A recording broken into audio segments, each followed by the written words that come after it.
ಮಾಜಿ ಸೈನಿಕರ ವೇದಿಕೆ ಉಡುಪಿ ಸ್ವಚ್ಛ ಭಾರತ್ ಫ್ರೆಂಡ್ಸ್ ಮತ್ತು ಲಯನ್ಸ್ ಕ್ಲಬ್ ಸಂತೆಕಟ್ಟೆ ಸಹಯೋಗದಲ್ಲಿ ಹುತಾತ್ಮರ ಯುದ್ಧ ಸ್ಮಾರಕ ಅಜ್ಜರಕಾಡು ಉಡುಪಿಯಲ್ಲಿ ಕಾರ್ಗಿಲ್ ವಿಜಯೋತ್ಸವ ನಡೆಯಿತು. ಕಾರ್ಗಿಲ್ ಯುದ್ಧದಲ್ಲಿ ಪ್ರಾಣತ್ಯಾಗ ಮಾಡಿ ಭಾರತದ ವಿಜಯ ಪತಾಕೆಯನ್ನ ಬಾನೆತ್ತರಕ್ಕೆ ಹಾರಿಸಿದ ಹೆಮ್ಮೆಯ ಯೋಧರಿಗೆ ಗೌರವ ಸೂಚಿಸುವ ಕಾರ್ಯಕ್ರಮ ಹುತಾತ್ಮರ ಯುದ್ಧ ಸ್ಮಾರಕ ಅಜ್ಜರಕಾಡು ಉಡುಪಿಯಲ್ಲಿ ನಡೆಯಿತು.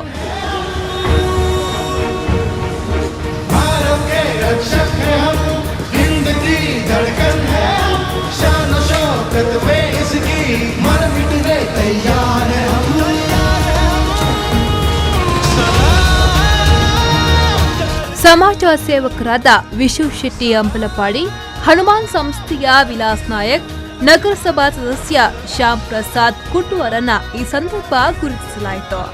ಮಾಜಿ ಸೈನಿಕರು ತಮ್ಮ ಜೀವನದ ಅನುಭವವನ್ನ ಹಂಚಿಕೊಂಡರು. ಈ ಸಂದರ್ಭದಲ್ಲಿ ಮಾತನಾಡಿದ ಸಾಮಾಜಿಕ ಕಾರ್ಯಕರ್ತ ವಿಶು ಶೆಟ್ಟಿ, ಇಂದಿನ ಆಧುನಿಕ ಯುಗದಲ್ಲಿ ತ್ಯಾಗ ಎನ್ನುವುದರ ಬಗ್ಗೆ ಜನರಿಗೆ ತಿಳುವಳಿಕೆ ಇಲ್ಲ. ಇಂದಿನ ಮನೆಗಳಲ್ಲಿ ಸಣ್ಣ ಸಂಸಾರವಿರುತ್ತದೆ. ಅಲ್ಲಿ ಕೇವಲ 2 ಮಕ್ಕಳಿದ್ದು ಅವರಿಗೆ ಸ್ವಾತಂತ್ರ್ಯ ಹೋರಾಟಗಾರರ ತ್ಯಾಗದ ಬಗ್ಗೆ, ಅವರು ಮಾಡಿದ ದೇಶ ಸೇವೆಯ ಬಗ್ಗೆ ಅರಿವಿಲ್ಲ ಎಂದು ವಿಷಾದವನ್ನ ವ್ಯಕ್ತಪಡಿಸಿದರು. ಆಧುನಿಕ ಜೀವನದಲ್ಲಿ ನಾವು ಬದುಕುತ್ತಿರುವ 1-2 ಜನ ಮಕ್ಕಳು ಇರುವುದು ಪ್ರತಿ ಮನೆಯಲ್ಲಿ ಕೂಡ.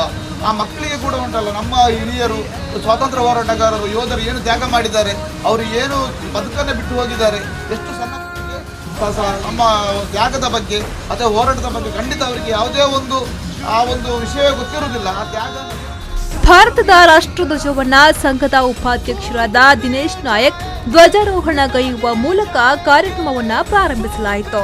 ನಂತರ ವೇದಿಕೆಯ ಧ್ವಜ ಹಾರಿಸಿ ಯುದ್ಧ ಸ್ಮಾರಕಕ್ಕೆ ಭಕ್ತಿಯಿಂದ ಪುಷ್ಪ ನಮನ ಸಲ್ಲಿಸಲಾಯಿತು. ದೇಶಕ್ಕಾಗಿ ದುಡಿದು ಪ್ರಾಣ ತ್ಯಾಗಗೈದ ಸೈನಿಕರ ಸಾಹಸ ಮತ್ತು ಬಲಿದಾನವನ್ನ ಸ್ಮರಿಸಲಾಯಿತು.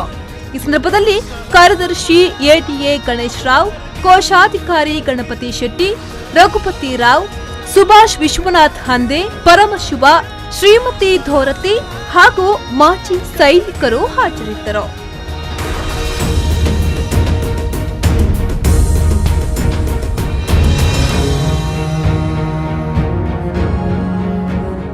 ಪಲ್ಲವಿ ಸಂತೋಷ್, ವಿ4 ನ್ಯೂಸ್, ಉಡುಪಿ.